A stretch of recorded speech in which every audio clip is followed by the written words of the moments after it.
Hey, hey, wonderful and beautiful people. Good evening, finally evening.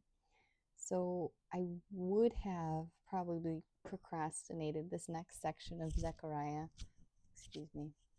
And, I don't know if I'm regretting breaking this up and committing to reading the whole text because it's longer than we thought.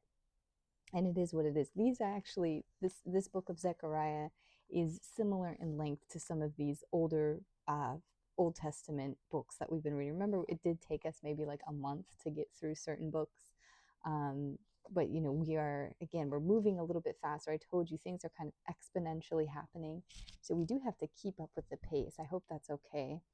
Again, you can just watch these on your own time. It is what it is. But if I put it off, I am a known procrastinator. So we do have to keep the rhythm, right? Get it going. These next two books are a little bit challenging because not only do they describe some visions, three separate visions. Sorry, not books, but chapters. I apologize. Not only is this three separate visions, there's also a real life exemplifying moment called the crowning of Joshua that we'll have to discuss as well. And again, it's just a section, but we do have to break it up and digest it. So this one's a challenging one. This first one, starting in chapter 5, this is the flying scroll.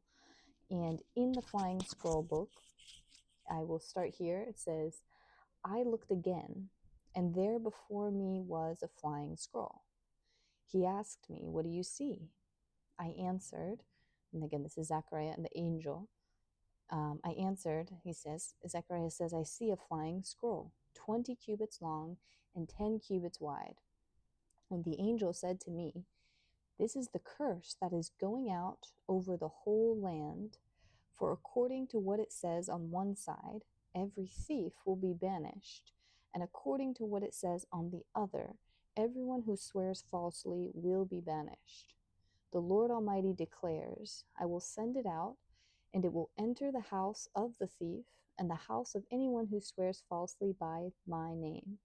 It will remain in that house and destroy it completely, both its timbers and its stones. Okay, so we look at this, right, and we feel the admonishment, okay, because think about like these are the two, I think, most prevalent sins that tend to happen, especially in today's age, and I mean, at the beginning of the age. That's why they're talked about.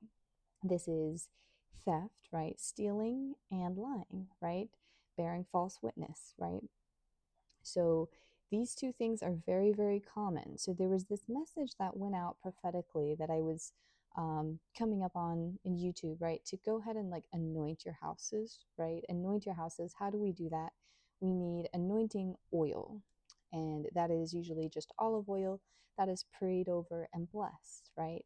And you can just place it in the corners of the walls that you can reach in your home. That anoints and protects your houses. Because what these sins, right?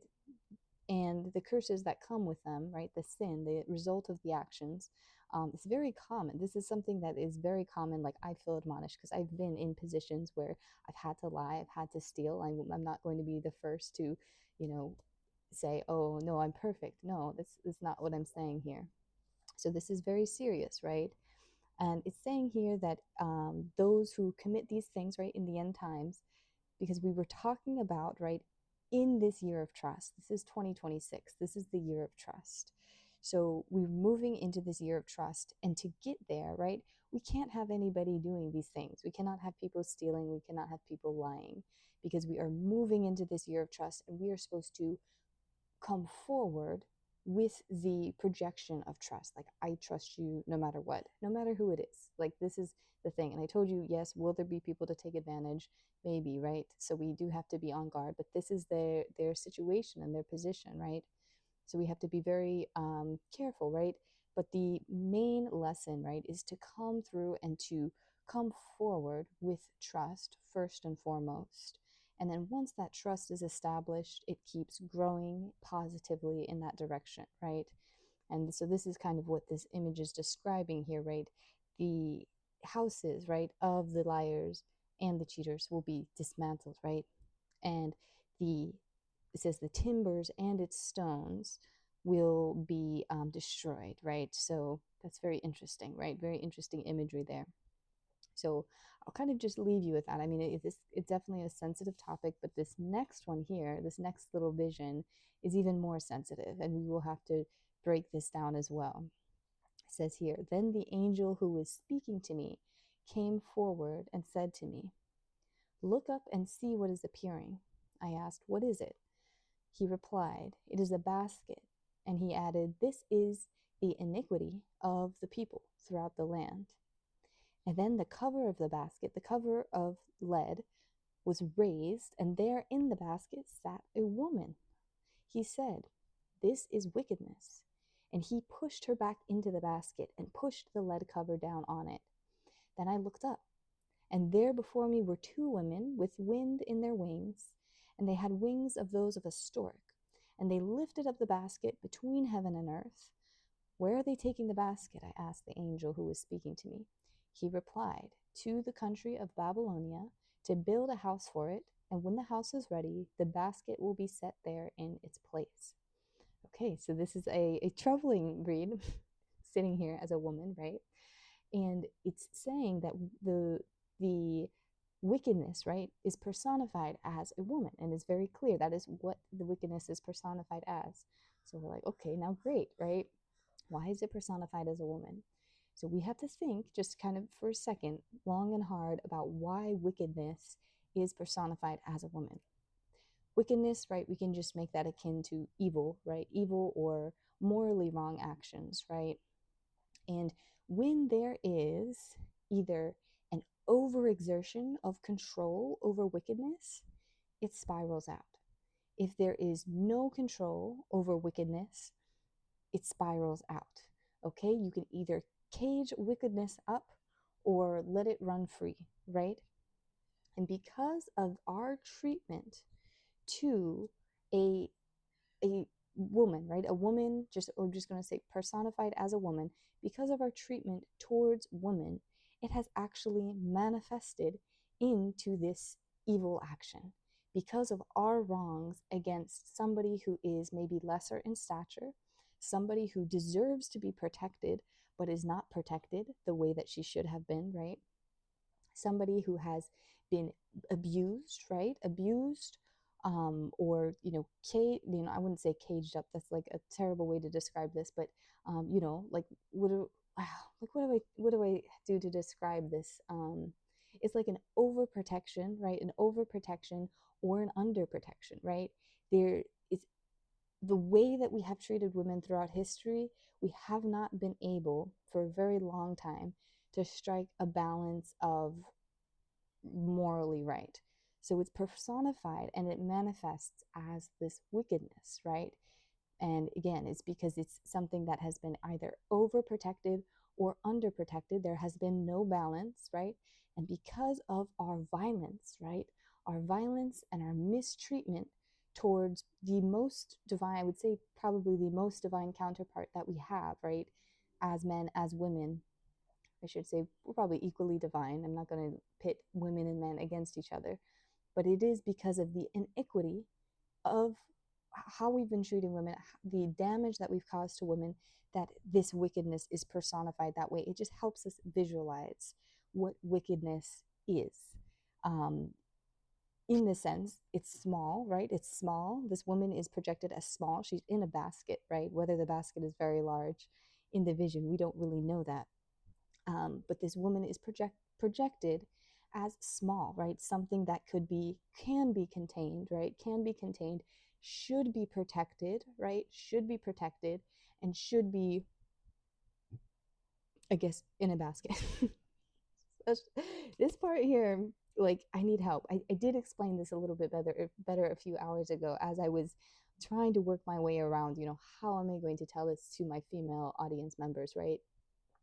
But it's nothing to take offense, because at the end of the day, it is symbolism. It is symbolism. And it is really interesting. Anyways, the basket is being flown away to Babylon, which is supposed to be like the home for wickedness, right? The home for wickedness. And the reason that that wickedness is not destroyed is because remember we said in the end of days, the evil will be parceled away for a time, right? It will be taken out, parceled away for a time. Some of it will be destroyed, right? Like the lying and the cheating will be destroyed. But there's this evil, right? There's this wickedness that is parceled away and stowed away for a time. And why would this evil be stowed away? And why would we even want to ever bring that evil back?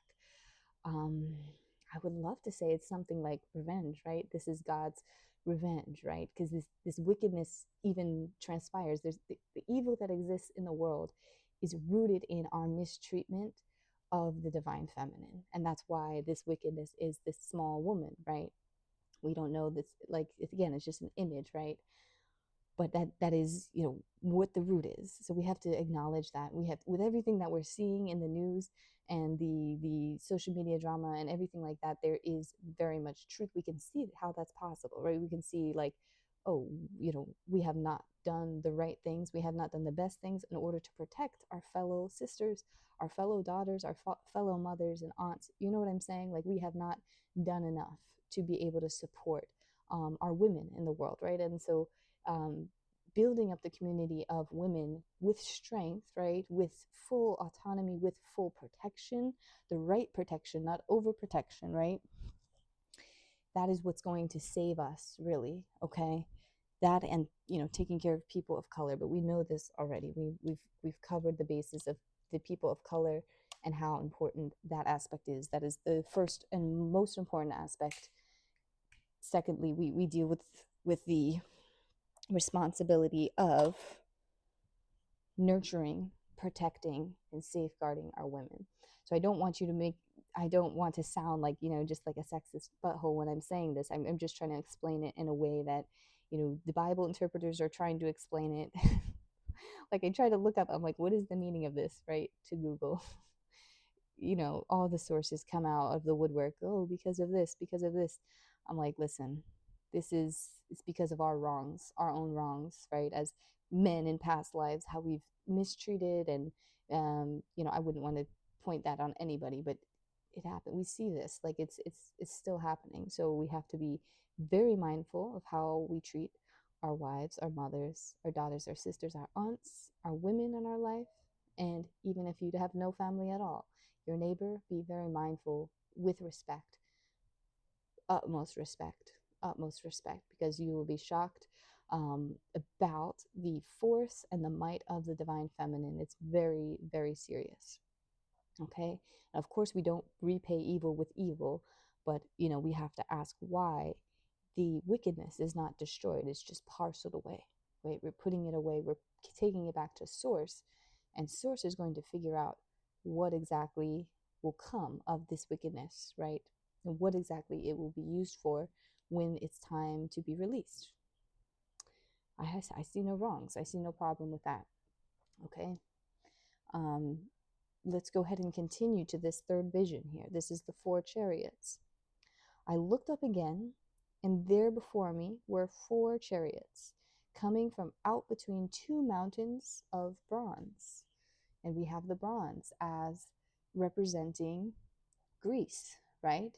Or the religion of Buddhism, which is interesting, but this is the parallel. Think about the bronze belly, right? The bronze belly of our desires, or abstaining from our desires. Okay, these are 2 bronze mountains. Well, we have the 4 chariots moving out. The first chariot has red horses. We understand what the color red is, life force, right? The second is black, and I did have to look up the spiritual symbolism to the color black. It means protection, mystery, grounding, and hidden power. All right, then we have a third, which is the white horse. We do understand what the white horse is renewal, wisdom, most importantly. And we have the fourth horse is dappled, which means it is black and white spotted, right? Black and white. So mystery, protection, combined with this renewal and wisdom. And then it says here, I asked the angel who was speaking to me, what are these, my Lord?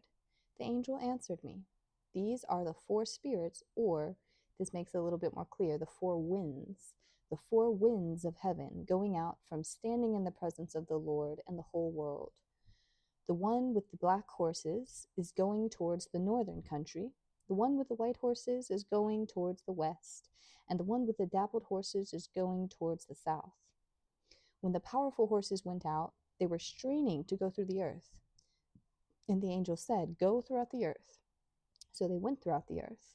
Then he called to me, "Look at those going to the north country, going toward the north country. They have given my wind or my spirit rest in the land of the north." Okay, so this is interesting. We're wondering what these four winds mean. What is their purpose exactly? Why were they tasked and struggling going through the earth? I will let you know something. This is I wouldn't say a vision, but a recollection and a remembrance from the prophetess Camille Hendricks. She had stated here the north wind usually means, like, if the wind is actually blowing from the north. So this is what this means. If you're getting a north wind blowing on your face and you have your compass, oh, it's coming from the north, this is what this means. It means promotion, right? And where was the black horse going? They were going to the north, right? This mystery, groundedness, and hidden power was going towards the north, and then it blows back with promotion. We also have the south wind. If it's blowing from the south, this usually means that the difficulty will pass and your purpose has been fulfilled. And where was the south wind horse going? That was the white and black horse, right? It was going towards the south. And then when the south winds blows to us, it means the difficulty will pass and purpose has been fulfilled. We also have the east wind. Usually the east wind is not so good, right? This is where the red horse was going. So the red horse was meaning life and vitality, right? And the east wind usually stands for premature death, calamities, dryness, drought, things like that. So the red horse was actually moving in that direction, struggling to move through that direction to bring life and vitality, right? And then we have the west wind. That means it is bringing back the good after something bad has happened. And that's why the white horse was going towards renewal, wisdom, right? Bringing back the good after something bad has happened. So when we get a west wind, that is what that means, right? Prophetically. That is from, again, Miss Camille Hendricks, bringing that succinct revelation based off of reading the text, realized these are what these winds represent. Okay, so we have the last portion here from chapter 6. This is the physical crowning of Joshua. And Joshua was creating this crown. It says here, "The word of the Lord came to me. Take silver and gold from the exiles, Heldai, Tobijah, and Jedediah, who have arrived from Babylon. Go the same day to the house of Josiah, son of Zephaniah. Take the silver and gold and make a crown and set it on the head of the high priest Joshua, son of Jozadak. Tell him this is what the Lord Almighty says. Here is the man whose name is the branch, and he will branch out from his place and build the temple of the Lord. It is he who will build the temple of the Lord, and he will be clothed with majesty and will sit and rule on the throne. And he will be priest on the throne. And there will be harmony between the two." Okay? So we're talking, actually, it's a little confusing. I thought Joshua was the branch for a second, but it's referring to the branch, right? The king, and then as well as Joshua. Okay, they're sitting and they're ruling, right?